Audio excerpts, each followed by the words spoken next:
этой смене готовились очень долго. И, наконец, это случилось. Мы приехали в лагерь, расселились, познакомились и стали жить одной большой семьей.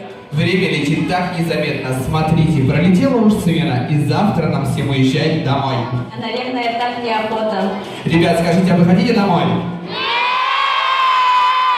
Вожатые вас не слышат, хотите вы домой или нет? Вожатые и воспитатели, люди, которые с вами работали на протяжении всей смены, они дарят вам этот вожатский концерт.